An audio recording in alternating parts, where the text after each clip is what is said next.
IPL நிறைவுக்கு வருது. உங்களை விட்டு நான் பிரிய போகிற நேரம் வந்துடுச்சு. ஸோ இந்த ஐபிஎல் எவ்வளோ சந்தோஷமாக ஆரம்பிச்சேனோ அந்த அளவுக்கு சந்தோஷமாக முடிக்க முடியல. அது காரணம் என்ன மாதிரியே ஒருத்தன் சேனலை ஓப்பன் பண்ணி டெலிகிராமில் என்கிட்ட காசு கொடுத்து வாங்கி ஃப்ரீயாக கொடுத்து என் பிஸ்னஸை கெடுக்க பார்த்து என் பேரில் கூட்டத்தை சேர்த்த பார்த்து ஒருவேளை அந்த ஐபிஎல் வரைக்கும் நான் கண்டுபிடிக்கல, போலீஸ்கிட்ட போகல, நான் வந்து சைபர் கிரைமில் போய் அந்த டெலிகிராம் டெலீட் பண்ணலன்னா அதை வச்சு இந்த டெலிகிராமில் என் பேர் மேலே தானே கூட்டம் வருது, வேறு பேர் வச்சா கூட்டம் சேராது இல்லை. அந்த மாதிரி என் பேர் வச்சு கூட்டத்தை சேர்த்து அதில் வச்சு சம்பாதிக்கலாம் அப்படின்னு எதாவது பார்த்தானா, இல்லை ஏதாவது ஆப் டெவலப்புக்காக அதை யூஸ் பண்ணானா, இல்லை எதுக்குன்னு தெரியல. ஆனால் மாட்டினா அவன் விட்டான் ஒரு கதை, எங்ககிட்ட வந்து வாங்கி ஒருத்தன் பாதிக்கப்பட்டான் அப்படி இப்படின்னு. பட் அதெல்லாம் உண்மையாக இருக்கிறதுக்கான வாய்ப்புகளே இல்லை. அவன் தப்பிக்கிறதுக்கு தான் அப்படி சொல்லிக்கிறான். இந்த கேஸ் நம்ம பெருசாக கொடுத்து பெரிய லெவலில் பிரச்சனை முடிக்கணும் அப்படின்றதுக்காக அப்படி பண்ணிக்கிறான் பொழுது. ஸோ அது ஏன் அப்படின்னு தெரியல. ஆனால் அடுத்த முறைலாம் நான் சும்மா இருக்க மாட்டேன். என்னால் என்னென்ன முடியுமோ எல்லா வகையிலையும் நான் முடிச்சு விட்ருவேன். போன முறை நான் பண்ண இதில் அனுபவம் என்னென்னா, அதாவது இப்போ எல்லாத்தையும் நான் மேக்ஸிமம் ஓட்டர் ஐடி ஆதார் கார்டெலாம் வாங்கிட்டு இருக்கேன். அம்மா டவுட் இருக்கு. நான் 8 பேர் 9 பேர் டவுட் இருந்துச்சு. அந்த 8 பேர்த்தில் ஒருத்தர் தான் வந்தாங்க. அதில் திண்டுக்கல் வேலை செஞ்சுருக்காங்க. ஏதோ பறையப்பட்டின்னு ஒரு ஊர், கூடலூர் பக்கத்தில், கூடலூர் தாலுக்கா என்னமோ ஒன்று பறையூர்னு சொல்லிட்டு. அதில் இன்னொருத்தன் வந்தான். பேர் அது மொத்தம் 3 பேர் அட்மிட் இருந்தாங்க. அது இன்னொருத்தன் பேர் வந்து நல்ல பேர், தியாகோ என்னமோ ஒரு இது அந்த இதில் தான் இருக்குது. ஆதார் கார்டு அந்த ஐஎம்இ நம்பர் வச்சு 3 பேர், அதில் 2 பேர் அட்மிட் இருந்தாங்க. ஸோ அவன் தான் வந்து சாட்சி கையெழுத்து போட்டான்னு நினைக்கிறேன். பட் எக்ஸாக்டாக ஞாபகம் இல்லை. அடுத்த முறைலாம் இந்த மாதிரிலாம் யாராவது வேலையை பண்ணாங்க அப்படின்னா, இந்த தடவை நான் என்ன தப்பு பண்ணிட்டேன்னா, சைபர் கிரைமில் கம்ப்ளைண்ட் கொடுத்து அதை என்னோட தெரிஞ்ச ரெக்கமெண்டேஷனில் அதிகபட்சமாக நான் அந்த டிபார்ட்மெண்ட்டோட ஏடிஜிபி வரைக்கும் கொண்டு போய் கம்ப்ளைண்ட்டு டெலிகிராமுக்கு அனுப்பி அந்த சேனலை டெலீட் பண்ணேன். அதோடு மட்டும் இல்லாமல் அவங்க என்ன ஐஎம்இ நம்பர் யூஸ் பண்ணாங்க, அது எந்த லொக்கேஷனில் இருக்குன்றதை ட்ராக் பண்ணி நம்ம அவங்கள்ட்ட ஃபோனில் பேசாமே நேரில் போயிருந்துடணும். ஃபஸ்ட்டு ஒன்று. 2வது, நான் ஃபோன் பண்ணி பேசியிருந்துருக்கூடாது. யாருன்னு கண்டுபிடிச்சி எனக்கு வெள்ளிக்கிழமை காலையில் 11 மணி 11:30 மணி 12 மணி இருக்கும். அந்த டைமில் ஃபோன் பண்ணி நேரில் வர சொன்னாங்கன்னு போனேன். நம்பர் எடுத்தாங்க.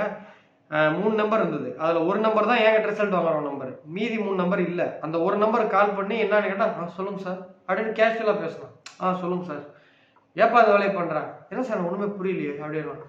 அப்புறம் இந்த மாதிரிலாம் டெலிகிராம்லேருந்து எல்லாம் ஒன்றால் வந்துடுச்சுன்னொடனே, சாரி சார் இன்னும் பண்ண மாட்டேன், எனக்கும் குடும்பம் இருக்குது, எனக்கு கல்யாணம் ஆகி 3 மாதம் தான் ஆகுது, எனக்கு இன்னும் கல்யாணம் குழந்தை இல்லை அப்படி இப்படின்னு அவன் பேசவும் நம்மளும் அந்த இடத்துல ஏமாந்துட்டோம். அது சரிப்போ அவனே எடுத்த உடனே காம்ப்ரமைஸ் வரான். நம்ம ஏன் பெரிய லெவலில் பிரச்சனை கொடுக்குன்ட்டு அதுக்கப்புறம் ஆளை பிடிச்சி எஸ்பி ஆஃபீஸில் கரூரில் வச்சு அதை முடிச்சு விட்டாச்சு. அடுத்த முறைலாம் அந்த பேசவே கூடாது. நமக்கு எப்படி அவங்க பின்னாடி இருந்து எதுவும் தெரியாமல் வேலை செஞ்சாங்களோ அந்த மாதிரி நம்மளும் எதுவுமே ஃபோனில் பேசுவோ, ஏன் இப்படி பண்ணீங்கன்னு நியாயம் கேட்கவோ எதுவுமே பண்ணிடக்கூடாது. நேரில் மேடம்கிட்ட ப்ரெஷர் கொடுத்து, மேடம் சென்னையிலேருந்து மேடம்கிட்ட ப்ரெஷர் கொடுத்து எஃப்ஐஆர் போட்டுட்டு தான் அவனை ஆளை தூக்கிடணுமே தவிர, நான் ஒரு ஆர்வ கோளாறுல தப்பு பண்ணிட்டேன். எல்லா வாழ்க்கையில் ஒரு அனுபவம் தானே, அது ஒன்று. 2வது வந்து பார்த்தீங்க அப்படின்னா, அவர் இந்த மாதிரி பிரச்சனை வந்துச்சுன்னா எஸ்எம்எஸ் அனுப்புன்னு சொன்னார். அவங்க வந்து நான் ஒரு சிம் தரேன், அந்த சிம் கார்டில் நீங்கள் எஸ்எம்எஸ் அனுப்பிச்சிங்கன்னா அந்த சிம் கார்டு ஏதோ ஒரு டவரில் தான் இறங்கும். அதே மாதிரி அந்த டெலிகிராமில் அட்மினாக இருக்கவன் ஏதோ ஒரு டவரில் இருந்து தான் போடுவோம். ஸோ நீ அனுப்புறதுக்கும் நீ அனுப்புகிற மெசேஜ் எங்கே ரிசீவ் ஆகுதோ அந்த டெலிகிராமுக்கு எந்த இடத்துல மெசேஜ் வருதோ ஏதாவது ஒரு கனெக்டிவிட்டி இருக்கும், அப்படி வச்சு தேடலாம் அப்படின்ற மாதிரி ஒரு ஐடியா கொடுத்தாரு. நான் அதுக்குள்ளவே டெலிகிராம்லேருந்து அந்த நம்பர் வரவும், நாங்கள் ஐஎம்இ நம்பர் வரவும், நாங்கள் அந்த ஐஎம்இ நம்பர் வச்சு ஃபோன் நம்பர் எடுத்து போயிட்டோம். ஸோ இதெல்லாம் பண்ணாமல் நம்ம ஆளை பிடிச்சிட்டு எஃப்ஐஆர் போட்டுட்டு ரிமாண்ட் பண்ணியிருந்தா சைபர் கிரைம் மினிமம் 3 மாதம் தப்பிச்சிருக்கவே முடியாது. 3 மாதம் உள்ளே இருந்தால் தான் அந்த வழி வேதனை அவங்களுக்கும் தெரிஞ்சிருக்கும், அவங்க அப்பா அம்மாவுக்கு இந்த விஷயம் தெரிஞ்சிருக்கும், அவங்க நண்பர்கள் உறவினர்கள். ஸோ சமுதாயத்தில் ஒரு மிகப்பெரிய அளவில் பயம் வந்திருக்கும், என்னடா இப்படி ஆயிடுச்சு அப்படின்னு சொல்லிட்டு. ஸோ நான் அதை பண்ணாமல் விட்டுட்டேன். அதுக்கப்புறமா ஒரு 5-6 நாள் கழிச்சு தான் அங்கே மேடம் எனக்கு உதவி பண்ண எஸ்பி மேடம் சென்னையில் இருக்காங்க. அவங்களே வந்து, நீ அவ்வளோ நல்லவனா, எதுக்கு அப்புறம் நீ என்கிட்ட கம்ப்ளைண்ட் கொடுக்குற, மன்னிச்சு விட்றதுக்கு நீ ஏன் இவ்வளோ தூரம் பண்ண, தப்பு, நம்ம வந்து எஃப்ஐஆர் போட்டு 1 மாதம் வச்சுருந்தா தான். அதாவது அவங்க என்ன சொன்னாங்கன்னா, உங்ககிட்ட பண்ணால் வேறு ஏதாவது வேலை பண்ணிட்டு இருந்திருப்பான் கண்டிப்பாக. வேறு ஏதாவது இந்த மாதிரி டெலிகிராமில் ஸ்கேமோ அல்லது ஏதாவது பணங்கன்னா கிளைண்ட்டுக்கிட்ட ஏதாவது மக்கள்கிட்ட வாங்கியிருப்பான். நம்ம அவனை வந்து பின்னாடி பேக்ரவுண்டு தேடி பார்த்துருக்கணும். அவன் நம்பரில் யார் யாருக்கெல்லாம் கால் பண்ணியிருக்காங்கன்னு ஹிஸ்ட்ரிலாம் எடுத்து அவனை கொஞ்சம் நம்ம டீப்பாக விசாரிச்சு வேறு மாதிரி விசாரிச்சுருந்தா நிறைய உண்மைகள் வந்திருக்கும். அவன் நம்பரை நம்ம ட்ராக் எடுக்கலாம். அவசரப்பட்டுட்டேன் நம்ம எழுதி வாங்கியாச்சு, இனிமேல் இப்படி பண்ண மாட்டோம்னு நம்ம எழுதி வாங்கி ஏடிஎஸ்பி திருச்சி ஏடிஎஸ்பி முன்னாடி இது காம்ப்ரமைஸ் ஆன அப்புறம் திரும்ப மறுபடியும் கம்ப்ளைண்ட் கொடுத்து திரும்ப அது பண்ண முடியாது. ஸோ திரும்ப வந்தால் பார்த்துக்கலான்னு விட்டாச்சு. ஸோ அதெல்லாம் பண்ணிடக்கூடாது. இதெல்லாம் அதாவது ஒரு விஷயம் நம்ம ஒரு பிரச்சனையை சந்திக்கிறோன்னா அந்த பிரச்சனையை முழுசாக வெளில வந்ததுக்கு அப்புறம் தான் இதை இப்படி பண்ணிருக்கலாம் அப்படி பண்ணிக்கலாம்னு யோசனை வரும். ஸோ அந்த மாதிரி சில யோசனைகள்லாம் கிடைச்சிருக்கு. ரெண்டாவது இன்னொரு யோசனையும், நான் தமிழ்நாட்டில் மட்டும்தான் பெரிய பெரிய ஆளுங்களை ஜோசியம் பார்க்குறேன்னு நினச்சிட்டு இருக்காங்க நிறைய பேர். நான் கர்நாடகாவில் ஒரு 13-14 எஸ்பி என்கிட்ட ஜாதகம் பார்க்குறாங்க. தெலுங்கானால 6 எஸ்பி. இன்னைக்கு தெலுங்கானால ரேவந்த் ரெட்டி கவர்மெண்ட்ல முக்கியமான ஒரு போர்ட்ஃபோலியோ 7 முக்கியமான அமைச்சர்ல என் கிளைண்ட் ஒருத்தர். அதே மாதிரி கர்நாடகாவில் என் கிளைண்ட் இருக்காங்க. கேரளாவில் ஒரு 3 எஸ்பி ஜாதகம் பார்த்துருக்காங்க. ஆந்திர பிரதேசில் ஒரு 10 பேர் பார்த்துருக்காங்க. ஒரு இன்ஸ்பெக்டர் ரேங்கிங்கில் இருக்கவங்க விட்டா கூட ஒரு 4 பேர் எஸ்பி ரேங்கில் இருக்காங்க. இனிமே அடுத்த ஸ்டேட்ல இருந்து கம்ப்ளைண்ட் கொடுத்தோம்னா அது இங்கேருந்து அங்கே கூட்டு போய் விசாரிப்பாங்க. ஸோ அப்போ என்ன ஆகும், இங்கே உள்ள லோக்கலில் இப்போ நம்ம ஒருத்தர் போனோம்னா அன்னைக்கு அவங்க லோக்கலில் ஒருத்தர் பிடிச்சிட்டு வந்தாங்க. ஒரு பிஸ்னஸ் மேன் மாதிரி ஒருத்தர் வந்தார். அது பேர் கூட ஒரு கிறிஸ்டின் பேர் மாதிரி இருந்தது, குண்டா. ஸோ அவர் வந்து அங்கே போலீஸ்க்கு கொஞ்சம் தெரிஞ்சவர் போல இருக்கு. அவங்க எல்லாம் காம்ப்ரமைஸ் பண்ணவும் இவங்களும் சரி போ விட்டுறலாம் அப்படின்னு வந்துட்டோம். ஸோ இனி வேற ஸ்டேட்லேருந்து வரும்போது இங்கே லோக்கல் செல்வாக்கு வேலைக்கு ஆகாது. ஸோ அப்போ அங்கே கூட்டிட்டு போய் விசாரிக்கும் போது அவனுக்கு அது ஒரு பெரிய தொகை செலவு பண்ணுவான். ஸோ இதெல்லாம் எனக்கு அப்புறம் தான் எனக்கு இந்த ஐடியா யோசனை வந்தது. ஸோ இனி என்னென்னலாம் நான் போன தடவை மிஸ்டேக் பண்ணால் அதெல்லாம் சரி பண்ண போகிறேன். ஸோ இந்த பேட் எக்ஸ்பீரியன்ஸ் எனக்கு இந்த ஒரு இதில் கிடைச்சிது. எனக்கு அவன் ஆரம்பித்தவன் மேலே கூட காண்டு கிடையாது. அவன் ஏதோ பணம் சம்பாதிக்கணும், என் பேர் வச்சு கூட்டத்தை சேர்த்தி அதை வச்சு தான் ஆப்பை வந்து விளம்பரப்படுத்தலான்னு பண்ணானுங்களா, இல்லை அதில் ஏதாவது ஐபிஎல் ஃப்ரீயாக கொடுத்துட்டு நேம் என் ஃபோட்டோ இருக்கிறதுனால தான் கம்ப்ளைண்ட் கொடுக்க முடிஞ்சுது, என் பேர் இருந்ததுனால தான் கம்ப்ளைண்ட் கொடுக்க முடிஞ்சுது, என்னை பற்றின விஷயங்கள் என் பேரை யூஸ் பண்ணதுனால தான் நம்ம அதை டெலிட் பண்ண முடிஞ்சுது. இல்லைன்னா என்னை பற்றி ஏதாவது எகெயின்ஸ்டாக பண்ணி தான் நம்ம கம்ப்ளைண்ட் கொடுத்துக்கலாமே தவிர டெலிகிராம் டெலிட் ஆகாது. என் ஃபோட்டோ, என்னுடைய Aadhaar card, passport, voter ID, என்னுடைய school 12th mark sheet, college engineering mark sheet வரைக்கும் அதில் கேட்குறான். எஜுகேஷன் சர்டிஃபிகேட்லாம் கேட்குறான். அதில் ஃபோட்டோ இருக்காண்டு, பேர் இருக்காண்டு. ஸோ இவ்வளவும் கொடுத்த அப்புறம் தான் அவன் டெலிட் பண்ணான். ஸோ இதெல்லாம் வந்து ஒரு எக்ஸ்பீரியன்ஸு. அதே மாதிரி வந்து பார்த்தீங்க அப்படின்னா டெலிகிராமில் வந்து ரியாக்ஷன் வந்து பார்த்தீங்கன்னா ஒரு 6 நாள் 7 நாள் எடுத்துக்கிறாங்க. ஸோ அப்போ நம்ம என்னன்னா முதல் ட்ரிப்பே இந்த ஓட்டர் ஐடி, பேன் கார்டு, இந்த இதெல்லாம் பாஸ்போர்ட்லாம் எடுத்துகிட்டு போய் பக்காவாக நம்ம ஒரு பேக்கப் வச்சுக்கணும். இந்த மாதிரி ஆனிச்சுன்னா இமீடியட்டாக ஃபஸ்ட்டு அட்டம்ப்ட்லேயே இதெல்லாம் பண்ணிடணும். ஸோ இதெல்லாம் என்னுடைய ஒரு எக்ஸ்பீரியன்ஸு. ஸோ இது அவன் ஆரம்பித்தவனோட அதில் சேர்ந்து ஒரு 3000 பேர் இருந்தானுங்க பாருங்கள். ஒரு 2200 பேர் என்னமோ இருந்தாங்க கடைசியாக அந்த டெலிட் ஆகிறதுக்கு முதல் நாள் வரைக்கும். அதில் என்னை வச்சு கிண்டல் பண்ணி அந்த ஒரு சிவகார்த்திகேயன் போஸ்ட் பண்ணி போடுறான். அதில் 24 பேர் 34 பேர் ஃபயர் விட்டான். அந்த 34 பேர் எனக்கு யாருன்னு தெரியணுன்ட்டு. ஆனால் கண்டுபிடிக்க முடியாது. இது ரொம்ப கஷ்டம். ஸோ அவ்வளோ நம்ம கூட இருந்து நமக்கு எதிராக வேலை செய்கிறானுங்களேன்னு தான் எனக்கு அவ்வளோ காண்டு. ஸோ அந்த மாதிரி நபர்கள் என்னை விட்டு விலகணுன்ட்டு நான் இறைவனை வேண்டிக்கிறேன். ஸோ இனி ஃபியூச்சரில் எந்த லீக்கில் இது மாதிரிலாம் வந்தாலும் ஸோ என்னெல்லாம் என்னால் மேக்ஸிமம் பண்ண முடியுமோ, யார் என்னென்ன பண்ணால் எனக்கு எவ்வளவு பெரிய ஆளுங்க பழக்கமா எல்லார்ட்டையும் இதுக்காக நான் உதவி பண்ணுவேன். யாராவது ஏதாவது ஒரு ரூபத்தில் உதவி பண்ணுவாங்க. இப்போ போலீஸ் டிபார்ட்மெண்ட்னா கிரைம் மட்டும் கிடையாது, சைபர் கிரைம் மட்டும் கிடையாது, லா அண்ட் ஆர்டர் மட்டும் கிடையாது. இல்லையே ஏகப்பட்டது இருக்குது. நார்கோட்டிக்ஸ், மதுவிலக்கு, எக்கச்சக்கமாக இருக்குது. எல்லாத்தையும் உதவி கேட்போம். எங்கேயாச்சும் எதுலேயே ஒருத்தர் யாராவது சிக்க விட்டுமே அப்படின்ற எண்ணத்துக்கு நான் வந்துட்டேன். நமக்கு எதிராக ஒருத்தர் வேலை செய்யும்போது அவனுக்கு எதிராக நம்ம வேலை செய்யறது தப்பே கிடையாது, இது பாவமே கிடையாது. அதனால அவன் குடும்பம் பாதிக்கும் அப்படிலாம் யோசிக்கவே கூடாது. நான் இதனால எத்தனை நாள் மன உளைச்சல் ஆனேன், எத்தனை நாள் நான் டென்ஷன் ஆனேன், அதெல்லாம் அவன் யோசிக்காமல் பண்ணும்போது நம்மளும் யோசிக்காமல் பண்ணுன்ற முடிவுக்கு வந்துட்டேன். ஸோ இது வந்து எனக்கு இந்த ஐபிஎல்ல எனக்கு ரொம்ப மன உளைச்சல் கொடுத்த ஒரு சம்பவம். கிட்டத்தட்ட எனக்கு வந்து ஏப்ரல் 22ஆம் தேதியிலேருந்து ஏப்ரல் 24ஆம் தேதி ஓப்பன் பண்ணாங்க. பட் எனக்கு வந்து ஒரு 4 நாளுக்கு அப்புறம் தான் இது எனக்கு தெரிஞ்சுது. 29ஆம் தேதி தான் தெரிஞ்சுது. ஸோ அன்னைக்கே எனக்கு தெரிஞ்ச அன்னைக்கே நான் போய் கம்ப்ளைண்ட் கொடுத்துட்டேன். ஸோ அது டெலிட் ஆகிறதுக்கு எனக்கு மே 3ஆம் தேதி ஆனிச்சு. மே 1ஆம் தேதி டெலிட் ஆனிச்சு. நான் 26ஆம் தேதி கம்ப்ளைண்ட் கொடுத்தேன். 27, 28 சாட்டர்டே சண்டே. அது வந்து டெலிகிராம் அயர்லாண்டு கம்பெனி, அதனால லீவு. 29, 30 1ஆம் தேதி மிட் நைட்டே அவன் டெலிட் பண்ணிட்டான். ஸோ 3 நாளில் ரியாக்ஷன் எடுத்துட்டாங்க. பட் ஆளை பிடிக்கிறதுக்கு எனக்கு 5ஆம் தேதி ஆனிச்சு, 3ஆம் தேதி ஆனிச்சு, வெள்ளிக்கிழமை.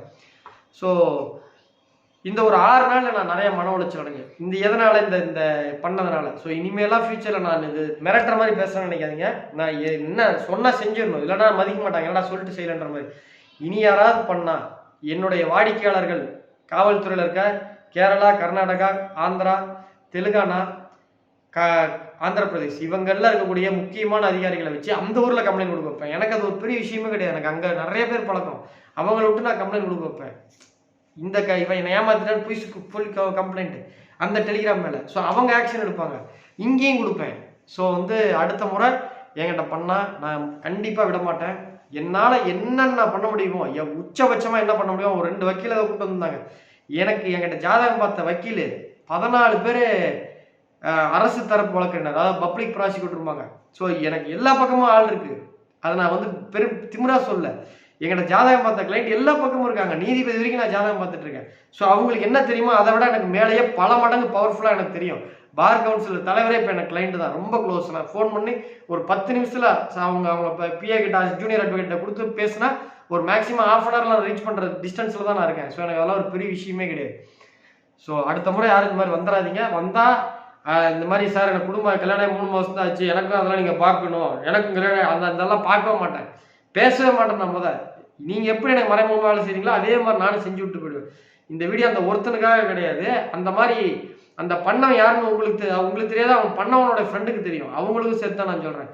ஸோ இனி யாராவது என்கிட்ட வந்தால் இனி அவங்க வாழ்க்கையில் ஏன்டா ஒரு கைதி ஒரு தடவை 30 நாள் 60 நாள் உள்ளே போயிட்டு வந்தா அவனுடைய வாழ்நாள் முழுக்க அது எப்படி ரியாக்ஷன் இருக்கும், கோர்ட்டு கேஸ் போலீஸ் ஸ்டேஷன் போனால் எப்படி அந்த வேதனை இருக்குன்றது தப்பு துணிச்சுதானே சரிங்க பண்ணுற தப்புன்னு தெரிஞ்சு அது உன்னோட தண்டனை நான் எந்த வகையிலும் கருணை காட்ட மாட்டேன். எனக்கு எவ்வளோ மன உளைச்சல் இருந்தோ அது மாதிரி 10 மடங்கு கொடுத்துட்டு போயிடுவேன். ஸோ இந்த ஐபிஎல்ல அந்த ஒரு பிரச்சனையில் நான் நிறைய கொஞ்சம் கோபமாக பேசிட்டேன். அது சம்மந்தப்பட்ட நபரை தவிர மற்றவங்க மனசு பாதிக்கப்பட்டிருந்தா என்னை மன்னிச்சிருங்க. அதே மாதிரி இந்த தடவை எனக்கு ரிசல்ட்டு ஓரளவுக்கு சரியாக வரல. கிட்டத்தட்ட நேற்று தான் கணக்கு பார்த்தேன், 38 என்னமோ தான் கரெக்டு. 9 மேட்ச் ஹாட்ரிக் வின் கொடுத்துருக்கோம். ஸோ 27 மேட்ச் ஹாட்ரிக் வின் கொடுத்துருக்கோம். 38 என்னமோ கரெக்டு. 9 மேட்ச் ஸ்கிப் பண்ணியிருக்கோம். கிட்டத்தட்ட 26 மேட்ச் தப்பு. அதில் வந்து ஒரு 7 மேட்ச் தான் புக் செட் போயிருக்கு, லாஸ்ட் கட் கவர் ஆகிருக்கு, மீதி பூரா 1 சைடு லாஸ் தான். ஸோ என்னால் யாராவது நஷ்டப்பட்டிருந்தீங்கன்னா அதனால் மிகப்பெரிய மன்னிப்பு கேட்டுக்கிறேன். ட்ரீம் 11 1 to 20 வரைக்கும் மேக்ஸிமமே வந்து ஒருத்தர் என்கிட்ட ரெகுலராக வாங்குவார், டெலிகிராமில் தான் இருக்கார் உங்களை மாதிரி. அவர் வந்து பார்த்தீங்க அப்படின்னா நான் டெலிகிராமில் போடுறத வச்சு 1 to 5 1 to 10 அப்படி போட்டு அவர் சும்மா ரிசல்ட் மாதிரி போட மாட்டார்.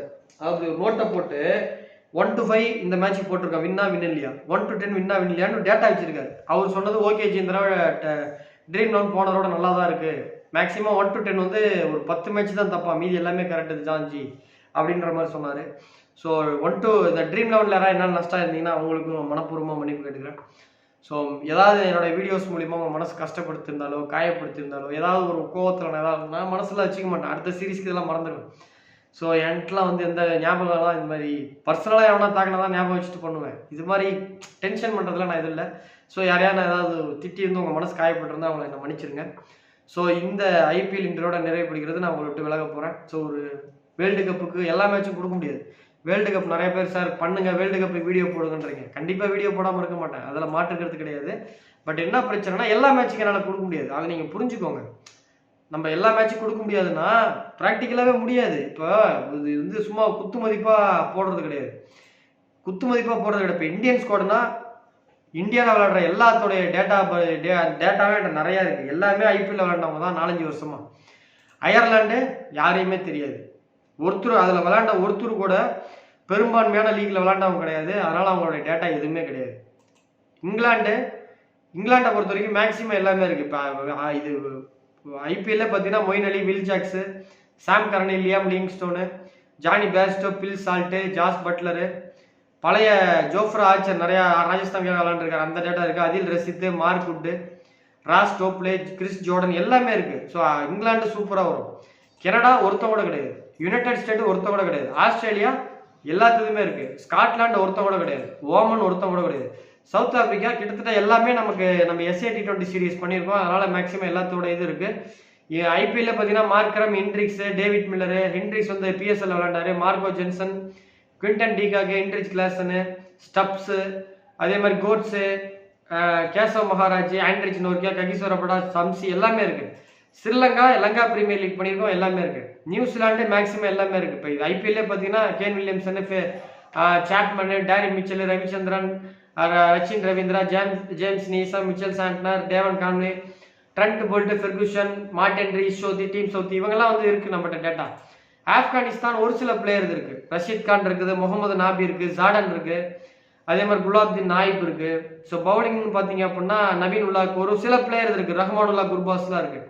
நேபாள் கிடையாது, வெஸ்ட் இண்டீஸ் எல்லாமே இருக்குது. வெஸ்ட் இண்டீஸ் பார்த்தீங்கன்னா Powell, Hetmyer, Brandon King, Roston Chase நேற்று விளாண்டாரு, நேற்று 40 ரன்னுக்கு மேலே அடிச்சார், Russell, Holder, Pooran, Shai Hope, Alzarri Joseph, Romario Shepherd, Akeal Hosein எல்லாமே இருக்குது.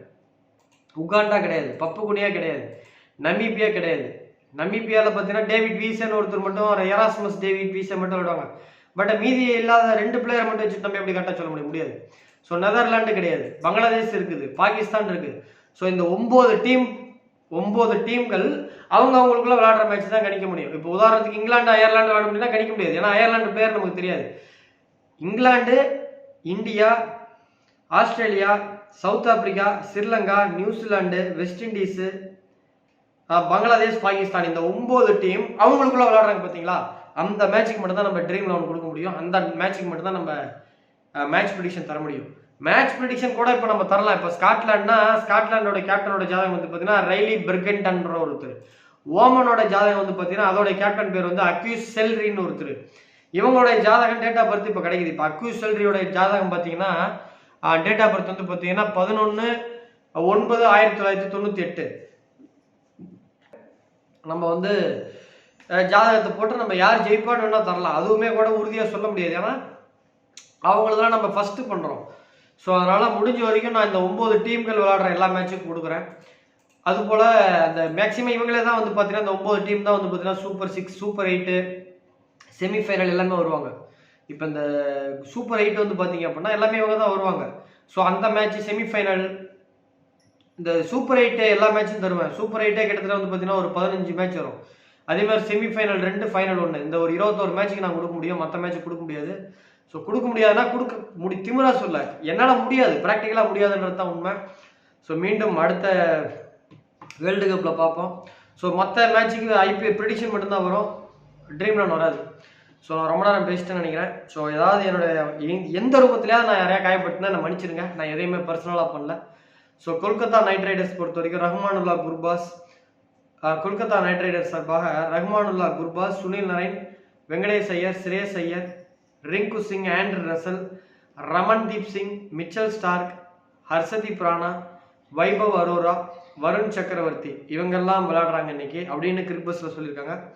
சன்ரைசர்ஸ் சார்பாக அபிஷேக் சர்மா, ட்ரேவிஸ் ஹெட், ராகுல் Tripathi, Aiden Markram, K Nitish Kumar Reddy, Heinrich Klaasen, Abdul Samad, Pat Cummins, Bhuvneshwar Kumar, Jaydev உனாத்கட்டி, நடராஜன் இவங்கெல்லாம் விளையாடுறதுக்கான வாய்ப்பு இருக்கிறதா சொல்லியிருக்காங்க.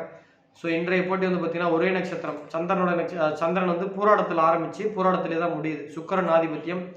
ஸோ இன்னைக்கு சுக்கிரன் ஆதிபத்தியம் உள்ளவங்க தான் இன்னைக்கு மேட்சை வின் பண்ண போகிறாங்க. ஸோ விக்கெட் கீப்பராக ரஹ்மானுல்லா குர்பாஸ், ஹென்ரிச் கிளாசன் 2 பேர் எடுத்துக்கோங்க. பேட்டிங்கில் ஸ்ரேயஸ் ஐயர், வெங்கடேஷ் ஐயர், ட்ரேவிஸ் ஹெட், ராகுல் திரிபாதி எடுத்துக்கோங்க. ஆல்ரவுண்டராக ஆண்ட்ரூ ரசல், சுனில் நரைன். பவுலிங்கில் Varun Chakravarthy, Mitchell Stark, bats coming. இது ஒரு பொதுவான இது. ஒருவேளை எஸ்ஆர்எஸ் செகண்ட் பேட்டிங் பிடிச்சாங்க அப்படின்னா விக்கெட் கீப்பராக ஹென்ரிச் கிளாசன் மட்டும் எடுத்துக்கோங்க, குர்பாஸ் தூக்கிடுங்க. வெங்கடேஷ் ஐயர், ஸ்ரேயஸ் ஐயர், ட்ரேவிஸ் ஹெட், ராகுல் திரிபாதி பேட்டிங்கில். பவுலிங்கில் நிதிஷ்குமார் ரெட்டி ஆட் பண்ணிக்கோங்க, ஆண்ட்ரூ ரசல், சுனில் நரைன் கூட. பவுலிங்கில் வந்து Pat Cummins, Mitchell Stark, Varun சக்கரவர்த்தி. ஒருவேளை கேகேஆர் செகண்ட் பேட்டிங் பிடிச்சா ரஹ்மானுல்லா குர்பாஸை உள்ள கொண்டு வந்துருங்க. பேட்டிங்கில் வெங்கடேஷ் ஐயர், ஸ்ரேயஸ் ஐயர், அபிஷேக் சர்மா, ட்ரேவிஸ் ஹெட் இவரை தூக்கிடுங்க. நம்ம அபிஷேக் சர்மா உள்ள கொண்டு வந்துட்டு ராகுல் திரிபாதி தூக்கிடுங்க. ஆல்ரவுண்டரை பொறுத்த வரைக்கும் அதே தான், Andrew Russell, Sunil Narain, Nitish Kumar Reddy. Bowling பொறுத்த வரைக்கும் மிச்சல் ஸ்டார்க்கு, பேட் கமின்ஸ் எடுத்துட்டு வந்துருங்க. வெங்கடேஷ் வருண் சக்கரவர்த்தி தூக்கிட்டு ஹர்ஷத் ராணா கொண்டு வந்துருங்க. ஸோ இதுதான் உத்தேசமான கணிப்பு. டாஸ் போட்ட அப்புறம் டெலிகிராமில் அப்டேட் பண்ணுறது தான் இறுதியான கணிப்பு. டெலிகிராமோட லிங்க் டிஸ்கிரிப்ஷன் பாக்ஸில் இருக்குது, ஃபர்ஸ்ட் கமெண்ட் இருக்குது, நீங்கள் கிளிக் பண்ணி ஜாயின் பண்ணிக்கோங்க. இந்த மேட்ச்சில் எஸ்ஆர்எஸ் ஜெயிக்குமா கேகேஆர் ஜெயிக்குமான்னு நீங்கள் தெரிஞ்சுக்கணும் அப்படின்னா டிஸ்கிரிப்ஷனில் இருக்கக்கூடிய அந்த திரையில் தோன்றுகின்ற ஸ்க்ரீனில் இருக்க நம்பருக்கு நீங்கள் வாட்ஸ்அப் மெசேஜ் பண்ணிங்கன்னா நான் உங்களுக்கு டாஸ் போட்டு, அதாவது டாஸ் 7 மணிக்கு போட்டால் 7 மணிக்கே ரிசல்ட் கிடைக்காது. 7 மணிக்கு டாஸ் போட்டாங்கன்னா ஒரு 7, 8, 7, 9க்கு தான் வந்து அந்த 11 பேர் யாருன்னு கொடுப்பாங்க. நான் அந்த 11 பேர் கிடைச்சோடனே யாரெல்லாம் நம்ம கணிச்சு வச்சிருக்கேன்னு ஒரு ரஃபாக போட்டிருப்பேன். அதில் ஏதாவது பிளேயர் மாற்றினாங்கன்னா அவங்க ஜாதகத்தை மட்டும் போட்டு நான் டிக் அடிச்சு கொடுத்துட்டுனா என் ஒய்ஃப் வந்து டெலிகிராமில் அதை போட்டுருவாங்க, அந்த ட்ரீம் 11. நான் வந்து யார் ஜெயிப்பான்னு கணிப்பேன். மேக்ஸிமம் 7/28, 7/27, 7/26 கொடுத்துருவேன். ஸோ வந்து குரூப்பில் நான் ஃபஸ்ட்டே இது ஓரளவுக்கு கெஸ் பண்ணி வச்சுருப்பேன், அது போட்டுருவேன். மேக்ஸிமம் சில 80% தப்பாக வராது, தப்பானா திரும்ப நான் மாற்றி போட்டுருவேன். ஸோ வந்து நான் 7/27, 7/28க்கு நான் எல்லாருக்கும் கொடுத்துருவேன். ஒரு மெசேஜ் அனுப்புங்க, கேட்கறது 20 பேர் 15 பேர், அதில் 6 மெசேஜ் 7 மெசேஜ் அனுப்புறீங்க, இதாவது அதே மாதிரி யார் ஜெயிப்பான்னு சொன்னால் ரிப்ளை பண்ண வேண்டாம். ஒரு மெசேஜ் அனுப்புங்க. உங்களுக்கு முதல் வாரக்குள்ள ரிசல்ட் வரலையா திரும்ப இன்னொரு தடவை கேளுங்க. ஒரு மெசேஜ் மேலே அனுப்ப வேண்டாம். அப்புறம் இன்னொரு சின்ன வருத்தம், பங்களாதேஷ்க்கும் யூஎஸ்கேக்கும் மேட்சுக்கு நான் வந்து கொடுத்த ரிசல்ட் வின் ஆனிச்சு. வாங்கினது அன்னைக்கு 2 பேர் தான். ஆனால் அடுத்த நாள் ஒரு 35 பேர் 40 பேர் சார் எங்களுக்கு கொடுக்கலையே சார், கொடுத்துருந்தா நாங்கள் ஜெயிச்சிருப்போம் சார், எங்களுக்கு கொடுக்கல சார், ஜாக்பாட் மேட்ச். நீங்கள் நேற்று வந்து நான் west Indies match south Africa match கொடுத்தேன், வெறும் 6 பேர் தான் கேட்குறீங்க. 6 பேருக்கு நான் லாஸ்ட் கட்டுக்கு ப்ராட்காஸ்ட் ஆரம்பிச்சு நான் விடிய உட்காந்துருக்கிறேன் 4:30 மணி வரைக்கும். 4 மணி நேரத்துக்கு நான் ஜாதகம் ஒரு ½ hour ஒரு ஜாதகம் பார்த்து 8 ஜாதகம் நான் ஃபோனில் ஆன்லைன் அப்பாயின்மெண்ட் பார்த்துருந்தா கூட சேர்த்து சம்பாதிச்சிருப்பேன். ரிசல்ட் கொடுக்கலன்னா கொடுக்கலன்றீங்க, கொடுத்தா யாரும் வாங்க மாட்டேங்கிறீங்க. ஸோ வந்து ஒரு இனிமேலாம் 10 பேருக்கு மேலே வந்து தான் நான் கொடுப்பேன், இல்லைனா நான் வந்து மேட்சை ஸ்கிப் பண்ணிட்டு போகிறேன். ஏன்னா நான் முன்ன மாதிரி மேட்ச் ரிசல்ட் கொடுத்துட்டு கம்முன்னு போகிறதில்ல. இப்போ நான் அவங்க யார் யார் வாங்கினாங்க 10 பேரா 15 பேரா அவங்க நம்பரை நோட் பண்ணி ப்ராட்காஸ்ட் ஸ்டார்ட் பண்ணி நான் புக் செட் லாஸ் கட்டு எல்லாம் நான் கொடுத்துட்ருக்கேன், உங்களுக்கும் தெரியும் வாங்குறவங்களுக்கு. ஸோ அப்படிங்கும்போது நானும் அதுக்கு வேலை செய்கிறேன். நானும் மேட்சுக்கு பந்தயம் கேட்டுறேன், அது ஒரு விஷயம். பட் நானும் உங்களுக்காக கூட இருக்கிறேன், ஒருத்தரும் வாங்க மாட்டேங்கிறேன். நேற்றுலாம் வெஸ்ட் இண்டீஸ் மேட்ச் 6 பேர் வாங்குறீங்க, இந்த 6 பேர் ரிசல்ட் கொடுத்துட்டு நான் என்ன போய் வாங்குறது? ஸோ நன்றி, மீண்டும் அடுத்த சீரீஸில் சந்திப்போம். ஒரு குறைந்த நாள் உங்களை விட்டு விலகுவது, உங்களை விட்டு பிரிவது எனக்கு மனசு கஷ்டமாக தான் இருக்குது. பட் எனக்கு ஒரு வழி தெரியல. ஐபிஎல் முடிஞ்சிச்சு. ஸோ ஒவ்வொரு ஐபிஎல்லும் நான் சந்தோஷமாக ஆரம்பிப்பேன், முடிக்கும் போது கொஞ்சம் வருத்தமாக இருக்கும். ஆனால் இந்த முறை ரொம்ப கோபமாக இருக்குது. ஒரு சிலர் பண்ண வேலையால் நான் எல்லாரையும் கோவப்படுறதா இருக்குது. ஸோ மன்னிச்சிருங்க, அந்த ஒரு சிலருக்கு பேசுகிறத மற்றவங்களை ஹர்ட் பண்ணியிருக்கோம். ஸோ மற்றவங்கள்ட்ட நான் மன்னிப்பு கேட்டுக்கிறேன். ஸோ ரைட், இனிமேலாம் வந்தாங்கன்னா நம்ம ஒரு 6 மாதத்துக்கு அவங்க நம்மளை கோவப்படுத்தாத மாதிரி பண்ணி விட்ருவேன்.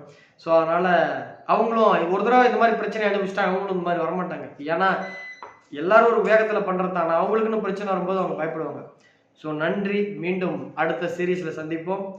எந்த விதத்திலையாவது இந்த சீரியஸ் முழுக்க நான் உங்கள் மனசையோ உங்களுடைய எண்ணத்தையோ கோவப்படுத்தியிருந்தா, ஒரு வீடியோவில் வந்து படிக்காத தற்கொலைகளாம் வந்து உயிரெடுக்கிறாங்கன்னு சொன்னேன். ஒருத்தர் வந்து குக்கு, அவர் வெளிநாட்டில் வேலை செய்கிறாரு, எனக்கு நல்லா அவர் தெரியும். அவர் வந்து சார் நானும் 10வது தான் படிக்கிறேன், நீங்கள் என்னங்க சார் படிக்காதன்ற மாதிரி, படிக்காதவங்களாம் என்கிட்ட வராதிங்கன்ற மாதிரி சொல்லிட்டீங்கன்னு சொன்னார். எனக்கு ரொம்ப கஷ்டமாக போச்சு. நான் சொன்னது அப்படி கிடையாது.